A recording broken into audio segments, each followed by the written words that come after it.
ಎಲ್ರಿಗೂ ನಮಸ್ಕಾರ. Welcome back to my channel. ನಾನು ಪೂಜಾ. ಇವತ್ತು ಗುರುವಾರ ಬೆಳಗಿನ ತಿಂಡಿಗೆ ಮಸಾಲೆ ದೋಸೆ ಮಾಡಿದ್ದೆ. ಹಾಗೆಯೇ ತುಂಬ ದಿನದಿಂದ ಕೇಳ್ತಾ ಇದ್ರಿ ಮಸಾಲ ಟೀಗೆ ಬಳಸುವಂಥ ಮಸಾಲ ರೆಸಿಪಿನ ಶೇರ್ ಮಾಡಿ ಅಂತ. ಅದಕ್ಕೋಸ್ಕರ ಇವತ್ತಿನ ವಿಡಿಯೋದಲ್ಲಿ ಆ ರೆಸಿಪಿ ಕೂಡ ಶೇರ್ ಮಾಡ್ತಾ ಇದ್ದೀನಿ. ವಿಡಿಯೋನ ಎಲ್ಲೂ ಕೂಡ ಸ್ಕಿಪ್ ಮಾಡದೆ ನೋಡಿ. ಇನ್ ಕೇಸ್ ಈ ವಿಡಿಯೋ ಏನಾದರೂ ಇಷ್ಟ ಆದರೆ ಪ್ಲೀಸ್ ಒಂದು ಲೈಕ್ ಮಾಡಿ, ಹಾಗೆ ನಿಮ್ಮ ಫ್ರೆಂಡ್ಸ್ ಆ್ಯಂಡ್ ಫ್ಯಾಮಿಲಿಗೆಲ್ಲ ಈ ವಿಡಿಯೋನ ಶೇರ್ ಮಾಡಿ. ಮೊದಲಿಗೆ ಮಸಾಲೆ ದೋಸೆ ಮಾಡ್ಕೊಳ್ಳೋದಕ್ಕೆಲ್ಲ ರೆಡಿ ಮಾಡಿ ಇಟ್ಕೊಂಡಿದ್ದೀನಿ.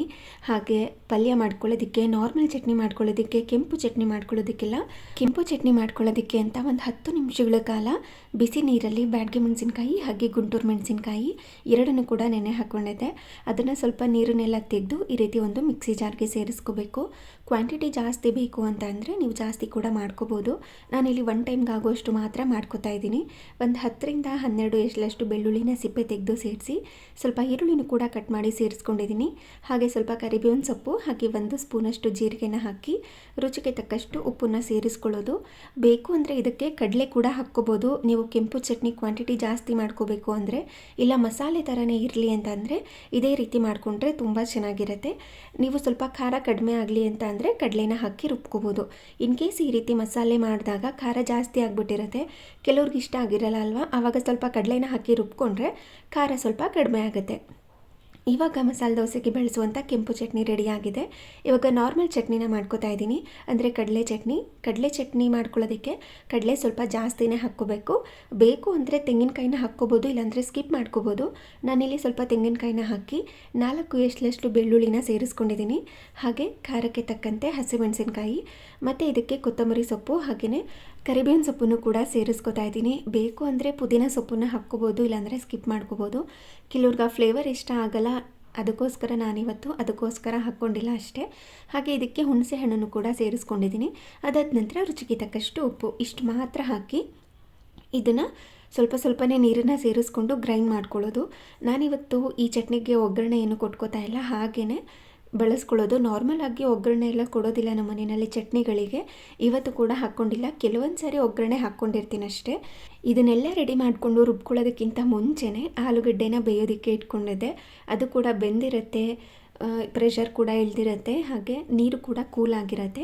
ಈ ಸಿಪ್ಪೆನೆಲ್ಲ ತೆಗೆದು ಇವಾಗ ಎತ್ತಿಟ್ಕೋತಾ ಇದ್ದೀನಿ. ಹಾಗೆ ಇಲ್ಲಿ ಆಲೂಗಡ್ಡೆ ಪಲ್ಯ ಮಾಡ್ಕೊಳ್ಳೋದಕ್ಕೆ ಒಂದು ಪಾತ್ರೆನ ಬಿಸಿ ಮಾಡಲಿಕ್ಕೆ ಇಟ್ಕೊಂಡು ಅದಕ್ಕೆ ಸ್ವಲ್ಪ ಎಣ್ಣೆನ ಹಾಕಿ ಅದು ಕಾದಾದ ನಂತರ ನಾರ್ಮಲ್ ಆಗಿ ಒಗ್ಗರಣೆ ಹಾಕ್ಕೋತೀವಲ್ವ ಅದೇ ರೀತಿ ಹಾಕ್ಕೊಳ್ಳೋದು. ತುಂಬ ಸಿಂಪಲ್ ಆಲೂಗಡ್ಡೆ ಪಲ್ಯ ಇದು, ಸೇಮ್ ಹೋಟೆಲ್ ಸ್ಟೈಲ್ನಲ್ಲೇ ಇರುತ್ತೆ. ಆದರೆ ನಾನಿವತ್ತು ಇದಕ್ಕೆ ಗೋಡಂಬಿನ ಹಾಕ್ಕೋತಾ ಇಲ್ಲ, ಹಾಗೆ ಹಸಿ ಬಟಾಣಿನ ಹಾಕ್ಕೋತಾ ಇಲ್ಲ. ನಿಮಗೆ ಅದಿಷ್ಟ ಅಂತಂದರೆ ಅವೆರಡೂ ಕೂಡ ಹಾಕ್ಕೊಂಡ್ರೆ ಪಕ್ಕ ಹೋಟೆಲ್ ಸ್ಟೈಲ್ ಇರುತ್ತೆ. ಇದಕ್ಕೆ ಸ್ವಲ್ಪ ಎಣ್ಣೆನ ಹಾಕಿ ಅದು ಕಾದಾದ ನಂತರ ಸಾಸಿವೆ, ಜೀರಿಗೆ, ಕಡಲೆಬೇಳೆ, ಉದ್ದಿನಬೇಳೆನ ಹಾಕಿ ಇದನ್ನು ಸ್ವಲ್ಪ ಹೊತ್ತು ಫ್ರೈ ಮಾಡ್ಕೋಬೇಕು. ಅದಾದ ನಂತರ ಸಣ್ಣದಾಗಿ ಕಟ್ ಮಾಡಿ ಇಟ್ಕೊಂಡಿರುವಂಥ ಶುಂಠಿನ ಸೇರಿಸ್ಕೊಂಡು ಹಸಿಮೆಣಸಿನ್ಕಾಯಿ, ಈರುಳ್ಳಿನ ಸಣ್ಣದಾಗಿ ಉದ್ದುದಾಗಿ ಕಟ್ ಮಾಡಿ ಸೇರಿಸಿ, ಜೊತೆಗೆ ಕರಿಬೇವಿನ ಸೊಪ್ಪನ್ನು ಕೂಡ ಸೇರಿಸ್ಕೊಂಡು ಇದನ್ನು ಚೆನ್ನಾಗಿ ಮಿಕ್ಸ್ ಮಾಡಿಕೊಂಡು ಫ್ರೈ ಮಾಡ್ಕೋಬೇಕು. ಈರುಳ್ಳಿ ಟ್ರಾನ್ಸ್ಪರೆಂಟ್ ಆಗಿರಬೇಕು, ತೀರಾ ಬೇಯಿಸ್ಕೊಳ್ಳೋದಕ್ಕೆ ಹೋಗಬಾರ್ದು. ಈ ಆಲೂಗಡ್ಡೆ ಪಲ್ಯಕ್ಕೆ ಸ್ವಲ್ಪ ಅರ್ಧದಷ್ಟು ಈರುಳ್ಳಿ ಬೆಂದಿದ್ರೆ ಚೆನ್ನಾಗಿರುತ್ತೆ ಟೇಸ್ಟ್ ಅಂತ. ಮಧ್ಯದಲ್ಲಿ ಸ್ವಲ್ಪ ಉಪ್ಪನ್ನು ಸೇರಿಸ್ಕೊಂಡು ಹಾಗೆಯೇ ಸ್ವಲ್ಪ ಅರಿಶಿನ ಪುಡಿನೂ ಕೂಡ ಹಾಕಿ ಇನ್ನೊಮ್ಮೆ ಇದನ್ನು ಚೆನ್ನಾಗಿ ಮಿಕ್ಸ್ ಮಾಡಿಕೊಂಡು ಫ್ರೈ ಮಾಡ್ಕೋಬೇಕು.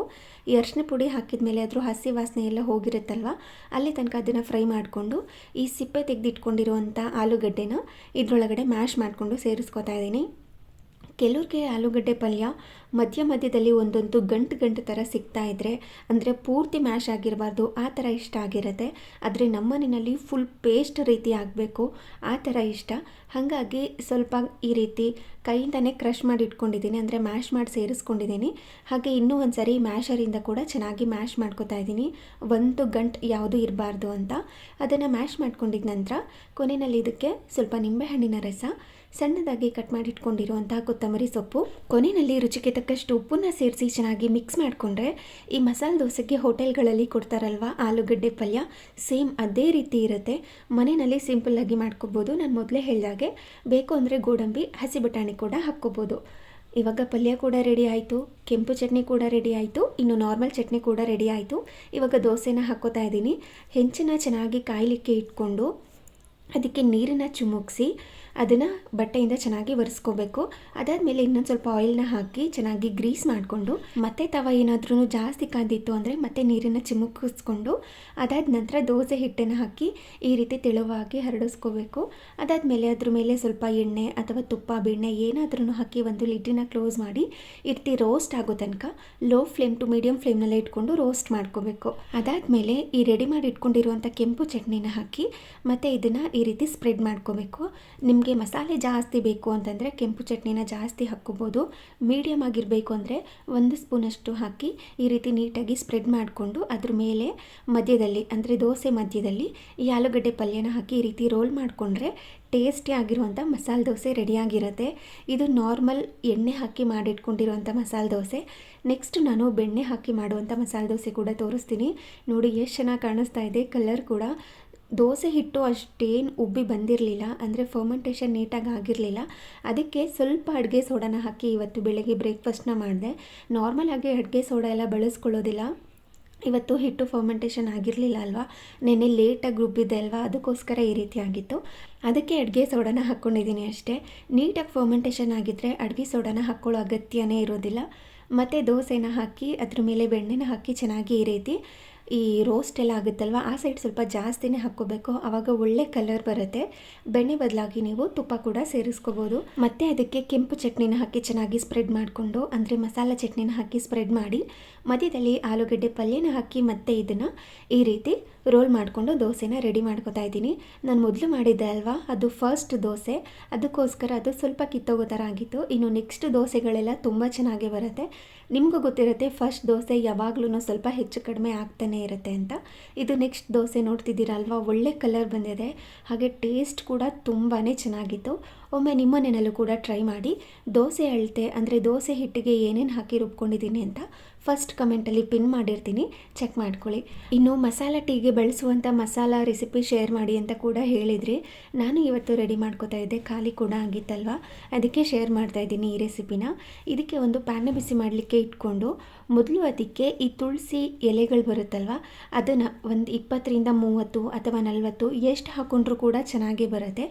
ಎಷ್ಟಿದೆ ಅಷ್ಟನ್ನು ಒಂದು ಪ್ಯಾನ್ಗೆ ಹಾಕಿ ಇದನ್ನು ಲೋ ಫ್ಲೇಮ್ ಟು ಮೀಡಿಯಂ ಫ್ಲೇಮ್ನಲ್ಲೇ ಇಟ್ಕೊಂಡು ಈ ರೀತಿ ಫ್ರೈ ಮಾಡ್ಕೋತಾ ಇರಬೇಕು, ಅಂದರೆ ಹುರ್ಕೋತಾ ಇರಬೇಕು. ಆವಾಗ ಅದು ಕ್ರಿಸ್ಪಿಯಾಗಿ ಆಗ್ತಾ ಬರ್ತಾ ಇರುತ್ತೆ. ಅಲ್ಲಿ ತನಕ ಇದನ್ನು ಹುರ್ಕೋಬೇಕಾಗತ್ತೆ. ಹಾಗೆ ಮಿಕ್ಸಿ ಜಾರ್ ಸ್ವಲ್ಪ ತೇವ ಇತ್ತು. ಇನ್ನು ಈ ಡ್ರೈ ಆಗಿರುವಂಥ ಮಸಾಲೆನೆಲ್ಲ ಹಾಕಿ ಪೌಡರ್ ಮಾಡಿಕೊಂಡ್ರೆ ಬೇಗ ಹಾಳಾಗಿಬಿಡುತ್ತೆ ಅಂತ ಬಟ್ಟೆಯಿಂದ ಒರೆಸ್ಕೊಂಡು ಈ ರೀತಿ ಗ್ಯಾಸ್ ಆನ್ ಮಾಡಿಕೊಂಡು ಒಲೆನ ಹಚ್ಚಿ ಅದರಲ್ಲಿ ಆ ಶಾಖ ಬರುತ್ತಲ್ವ ಅದರಿಂದ ಸ್ವಲ್ಪ ಡ್ರೈ ಮಾಡ್ಕೋತಾ ಇದ್ದೆ. ಕೆಲವೊಂದು ಸರಿ ಏನಾದ್ರೂ ಡ್ರೈ ಪೌಡರ್ ಮಾಡ್ಕೋಬೇಕು ಅಂದಾಗ ಈ ಥರ ಮಾಡ್ಕೋತೀನಿ. ಅದರಲ್ಲೂ ಸ್ಟೋರ್ ಮಾಡ್ಕೋತಿದ್ದೀನಿ ಅಂದರೆ ಒಂದು ಸ್ವಲ್ಪ ನೀಟಾಗಿ ಡ್ರೈ ಆಗಿರೋ ಥರನೇ ನೋಡಿಕೊಂಡು ಪೌಡರ್ನ ಮಾಡ್ಕೊಳ್ಳೋದು. ಇವಾಗ ನೋಡ್ತಿದ್ದೀರಾ ಅಲ್ವಾ, ಈ ತುಳಸಿ ಎಲೆಗಳೆಲ್ಲ ಎಷ್ಟು ಕ್ರಿಸ್ಪಿಯಾಗಿ ಆಗಿದೆ ಅಂತ. ನಾವು ಎಷ್ಟು ಹಾಕಿದ್ವಿ ಫ್ರೈ ಮಾಡ್ಕೊಳ್ಳೋವಾಗ ಅಂದರೆ ಹುರ್ಕೊಳ್ಳೋವಾಗ, ಇವಾಗ ಕ್ವಾಂಟಿಟಿ ಎಲ್ಲ ಕಡಿಮೆ ಆಗಿರುತ್ತೆ, ಹಾಗೆ ಕ್ರಿಸ್ಪಿಯಾಗಿ ಆಗಿರುತ್ತೆ. ನೋಡಿ ಈ ಥರ ರೆಡಿಯಾಗಿರುತ್ತೆ. ನಿಮಗೆ ಮೊದಲೇ ಗೊತ್ತಿತ್ತು ಅಂದರೆ ತುಳಸಿ ಎಲೆಗಳನ್ನ ಮೊದಲು ಬಿಸಿಲಿನಲ್ಲಿ ಚೆನ್ನಾಗಿ ಒಣಗಿಸಿ ಆನಂತರ ಕೂಡ ರೋಸ್ಟ್ ಮಾಡ್ಕೋಬೋದು. ಇಲ್ಲ ಅಂತಂದರೆ ಹಸಿಯಾಗಿರುವಂಥ ತುಳಸಿನೂ ಕೂಡ ಹಾಕಿ ಈ ರೀತಿ ರೋಸ್ಟ್ ಮಾಡ್ಕೋಬೋದು. ಇವಾಗ ಅದನ್ನು ಒಂದು ಮಿಕ್ಸಿ ಜಾರ್ಗೆ ಹಾಕಿ, ಹಾಗೆ ಇದಕ್ಕೆ ಮಸಾಲೆ ಎಲ್ಲ ಬೇಕಲ್ವ ಅದನ್ನು ಕೂಡ ಎತ್ತಿಟ್ಕೋತಾ ಇದ್ದೀನಿ. ಇದಕ್ಕೂ ಅಷ್ಟೇ ಜಾಸ್ತಿ ಮಸಾಲೆ ಏನೂ ಇಲ್ಲ, ಮಾಡ್ಕೊಳ್ಳೋದು ಸಿಕ್ಕಾಪಟ್ಟೆ ಸುಲಭ. ಇದಕ್ಕೆ ಸ್ವಲ್ಪ ಚಕ್ಕೆ, ಲವಂಗ, ಜಾಯಿಕಾಯಿ ಮತ್ತು ಏಲಕ್ಕಿ ಎಲ್ಲ ಬೇಕಾಗುತ್ತೆ. ಕ್ವಾಂಟಿಟಿ ಸ್ವಲ್ಪ ಕರೆಕ್ಟಾಗಿ ಹಾಕ್ಕೋಬೇಕಾಗತ್ತೆ. ಒಂದು 15ರಿಂದ 20 ಏಲಕ್ಕಿನ ಸೇರಿಸ್ಕೋಬೇಕು. ನಾನಿಲ್ಲಿ ಒಂದು 15 ಮಾತ್ರ ಹಾಕ್ಕೊಂಡಿದ್ದೀನಿ. ಈ ಥರ ಕರೆಕ್ಟಾಗಿ ಎಣಿಸ್ಕೊಂಡು ಹಾಕ್ಕೊಳ್ಳಿ. ಕೆಲವ್ರಿಗೆ ಏಲಕ್ಕಿ ಫ್ಲೇವರ್ ಜಾಸ್ತಿ ಇದ್ದರೆ, ಇನ್ನು ಕೆಲವ್ರಿಗೆ ಶುಂಠಿ ಫ್ಲೇವರ್ ಜಾಸ್ತಿ ಇರಬೇಕು, ಅಂಥವ್ರು ನೀವು ಹೆಚ್ಚು ಕಡಿಮೆ ಮಾಡ್ಕೋಬೋದು. ನಾನಿಲ್ಲಿ 15 ಏಲಕ್ಕಿನ ಹಾಕ್ಕೊಂಡಿದ್ದೀನಿ. ಹಾಗೆ 22 ಲವಂಗನ ಸೇರಿಸ್ಕೊಂಡಿದ್ದೀನಿ. ಹಾಗೆ 3ರಿಂದ 4 ಇಂಚಷ್ಟು ಚಕ್ಕೆನ ಈ ರೀತಿ ಮುರಿದು ಸೇರಿಸ್ಕೊತಾ ಇದ್ದೀನಿ. ಹಾಗೆ ಇದಕ್ಕೆ ಮೇಯ್ನ್ ಈ ರೀತಿ ಜಾಯಿಕಾಯಿ ಬರುತ್ತಲ್ವ, ಒಂದು ರೌಂಡಾಗಿರುತ್ತೆ, ಅದನ್ನು ತುಂಬ ಜನ ನೋಡಿರ್ತೀರ, ಹಾಗೆ ತುಂಬ ಜನದ ಮನೆಯಲ್ಲಿ ಬಳಸ್ತಿರ್ತೀರ ಕೂಡ. ಈ ರೀತಿ ಅದನ್ನು ಕಟ್ ಮಾಡಿದ್ರೆ ಅಂದರೆ ಕುಟ್ಟಿದ್ರೆ ಈ ರೀತಿ ಓಪನ್ ಆಗುತ್ತೆ. ಅದರಲ್ಲಿ ಒಂದು ಚಿಕ್ಕ ಪೀಸ್ನ ಇದ್ರೊಳಗಡೆ ಸೇರಿಸ್ಕೋಬೇಕು. ಫುಲ್ ಜಾಯಿಕಾಯಿ ಹಾಕ್ಕೊಂಡ್ರೆ ಹೆವಿ ಆಗಿಬಿಡತ್ತೆ. ಈ ಥರ ಒಂದು ಪುಟಾಣಿ ಪೀಸು, ಒಂದರಲ್ಲಿ 1/4 ಭಾಗ ಅಲ್ಲ, ಅದರಲ್ಲೂ ಅರ್ಧ ಭಾಗದಷ್ಟು ಮಾತ್ರ ಈ ರೀತಿ ಕುಟ್ಟಿ ಇದೊಂದು ಚಿಕ್ಕ ಪೀಸ್ನ ಇದ್ರೊಳಗಡೆ ಸೇರಿಸ್ಕೋಬೇಕು. ಹಾಗೆಯೇ ಇದಕ್ಕೆ ಸ್ವಲ್ಪ ಸೋಂಪು ಕೂಡ ಬೇಕು. ನಿಮಗೆ ಸೋಂಪು ಫ್ಲೇವರ್ ಕೂಡ ಜಾಸ್ತಿ ಬೇಕು ಅಂದರೆ ಜಾಸ್ತಿ ಕೂಡ ಹಾಕ್ಕೋಬೋದು. ನೋಡಿ ಇವಾಗ 1 ರಿಂದ 1.5 ಸ್ಪೂನಷ್ಟು ಸೋಂಪನ್ನು ಹಾಕ್ಕೊಂಡಿದ್ದೀನಿ. ಹಾಗೆಯೇ ಅರ್ಧ ಸ್ಪೂನಷ್ಟು ಕಾಳುಮೆಣಸು ಇಷ್ಟನ್ನು ಕೂಡ ಹಾಕಿ ಇದನ್ನು ಸ್ವಲ್ಪ ಬಿಸಿ ಮಾಡಿಕೊಂಡ್ರೆ ಸಾಕು. ತುಂಬ ಜಾಸ್ತಿ ಹೊತ್ತು ಡ್ರೈ ರೋಸ್ಟ್ ಮಾಡ್ಕೋಬೇಕು ಅಂತ ಏನಿಲ್ಲ. 1-2 ನಿಮಿಷ ಬಿಸಿ ಮಾಡಿಕೊಂಡು ಅದಾದಮೇಲೆ ಒಣಶುಂಠಿ ಅಂತ ಮಾರ್ಕೆಟ್ನಲ್ಲಿ ಸಿಗುತ್ತೆ. ಅಂದರೆ ಈ ಮಸಾಲೆ ಪದಾರ್ಥಗಳೆಲ್ಲ ಸಿಗುತ್ತಲ್ವ, ಅಲ್ಲಿ ಕೂಡ ಸಿಗುತ್ತೆ. ಇಲ್ಲ ಅಂತಂದರೆ ನಾರ್ಮಲ್ ಶುಂಠಿ ಇರುತ್ತಲ್ವ, ಅದನ್ನೇ ಒಣಗಿಸಿ ಕೂಡ ಸೇರಿಸ್ಕೋಬೋದು. ಅದನ್ನು ಕೂಡ 1 ರಿಂದ 1.5 ಇಂಚ್ ಅಥವಾ 2 ಇಂಚಷ್ಟು ಸೇರಿಸಿ ಇದನ್ನು ಚೆನ್ನಾಗಿ ಮತ್ತೆ ಡ್ರೈ ರೋಸ್ಟ್ ಮಾಡಿಕೊಂಡು ಕಂಪ್ಲೀಟಾಗಿ ಕೂಲ್ ಆದಮೇಲೆ ಇದನ್ನು ಒಂದು ಮಿಕ್ಸಿ ಜಾರ್ಗೆ ಹಾಕ್ಕೋಬೇಕು. ಮತ್ತು ಇದು ಕಂಪ್ಲೀಟಾಗಿ ಕೂಲಾಗಿರುತ್ತಲ್ವ, ಅದಾದಮೇಲೆ ಮಿಕ್ಸಿ ಜಾರ್ಗೆ ಲಿಡ್ಡನ್ನ ಕ್ಲೋಸ್ ಮಾಡಿ ಪೌಡರ್ ಮಾಡ್ಕೊಳ್ಳೋದು. ಇದು ಸ್ವಲ್ಪ ತರಿಯಾಗಿಯೇ ಪೌಡರ್ ಆಗಿರುತ್ತೆ. ಅಂದರೆ ಈ ಶುಂಠಿಲೆಲ್ಲ ನಾರು ಥರ ಇರುತ್ತಲ್ವ, ಆ ಥರ ಎಲ್ಲ ಇರುತ್ತೆ. ಜರಡಿ ಆಡ್ಕೊಳ್ಳೋ ಅಗತ್ಯ ಇರೋದಿಲ್ಲ. ಯಾಕೆ ಅಂದರೆ ನಾವು ಟೀ ಜೊತೆ ಹಾಕ್ಕೊಳ್ಳೋವಾಗ ಟೀನ ಶೋಧಿಸ್ಕೊತೀವಲ್ವ, ಆವಾಗ ಈ ನಾರು ಕೂಡ ಹೋಗಿಬಿಡುತ್ತೆ. ಅದಕ್ಕೋಸ್ಕರ ಜರಡಿ ಎಲ್ಲ ಬೇಡ. ನೋಡಿ ಈ ಥರ ಫೈನಾಗಿ ಪೌಡರ್ ಮಾಡ್ಕೋಬೇಕು. ಈ ಪೌಡರ್ ನೋಡ್ತಿದ್ದೀರಲ್ವ, ಆಲ್ಮೋಸ್ಟ್ ನಮಗೆ 3 ರಿಂದ 4 ತಿಂಗಳಷ್ಟು ಈ ಪೌಡರ್ನ ಬಳಸ್ಕೋಬೋದು. ಚಿಟಿಕೆಯಷ್ಟು ಮಾತ್ರ ಹಾಕ್ಕೋಬೇಕಾಗುತ್ತೆ ಟೀಗೆ. ಅದಕ್ಕೋಸ್ಕರ ಕಡಿಮೆ ಕ್ವಾಂಟಿಟಿಯಲ್ಲೇ ಮಾಡ್ಕೊಳ್ಳಿ. ಒಂದು 10 ರಿಂದ 15, 20 ರಿಂದ 30 ಈ ಥರ ಏಲಕ್ಕಿ ಮತ್ತು ಈ ಲವಂಗ ಕ್ವಾಂಟಿಟಿನ ಆ ರೇಂಜಲ್ಲಿ ಮಾಡಿಕೊಂಡ್ರೆ ನಮಗೆ ಕಣ್ಣಳ್ತಲ್ಲೇ ಗೊತ್ತಾಗ್ಬಿಡುತ್ತೆ. ತುಂಬ ಜಾಸ್ತಿ ಮಾಡಿಕೊಂಡು ಸ್ಟೋರ್ ಮಾಡ್ಕೊಳ್ಳೋದಕ್ಕೆಲ್ಲ ಹೋಗಬೇಡಿ. 4 ರಿಂದ 5 ತಿಂಗಳಿಗಾಗುವಷ್ಟು ಮಾತ್ರ ಮಾಡಿಕೊಂಡು ಸ್ಟೋರ್ ಮಾಡ್ಕೊಳ್ಳೋದು. ಟೀಗೆ ಹಾಕ್ಕೊಳ್ಳೋವಾಗ ಇಷ್ಟು ಮಾತ್ರ ಹಾಕ್ಕೋಬೇಕು. ಇದು ಕೂಡ ಜಾಸ್ತಿನೇ, ಇಷ್ಟು ಚಿಟಿಕೆಯಷ್ಟು ಮಾತ್ರ ಹಾಕ್ಕೊಳ್ಳೋದು. ಅದನ್ನು ಕೂಡ ಹೆಂಗೆ ಹಾಕ್ಕೋಬೇಕು, ಯಾವ ಹಂತದಲ್ಲಿ ಹಾಕ್ಕೋಬೇಕು ಅಂತ ಕೂಡ ಶೇರ್ ಮಾಡ್ತೀನಿ. ಇವಾಗ ನೋಡಿ ಈ ಥರ ಒಂದು ಏರ್ ಟೈಟ್ ಕಂಟೈನರ್ನಲ್ಲಿ ಹಾಕಿ ಒಂದು ಪುಟಾಣಿ ಡಬ್ಬಕ್ಕೆ ಸ್ಟೋರ್ ಮಾಡ್ಕೋತೀನಿ. ಹಾಗೆಯೇ ಈವ್ನಿಂಗ್ ಸ್ನ್ಯಾಕ್ಸ್ಗೋಸ್ಕರ ಅಂತ ಇಲ್ಲಿ ಬೇಬಿಕಾರ್ನ್ ಇತ್ತು, ಅದರಿಂದ 65 ಥರ ಮಾಡೋಣ ಅಂತ ತುಂಬ ಸಿಂಪಲ್ ಮೆಥಡ್ನಲ್ಲಿ ಹಾಗೆ ಕಡಿಮೆ ಪದಾರ್ಥಗಳನ್ನ ಬಳಸ್ಕೊಂಡು ಮಾಡ್ತಾಯಿದ್ದೀನಿ. ಇದನ್ನು ಕೂಡ ಹೆಂಗೆ ಮಾಡ್ಕೊಳ್ಳೋದು ಅಂತ ತೋರಿಸ್ತೀನಿ.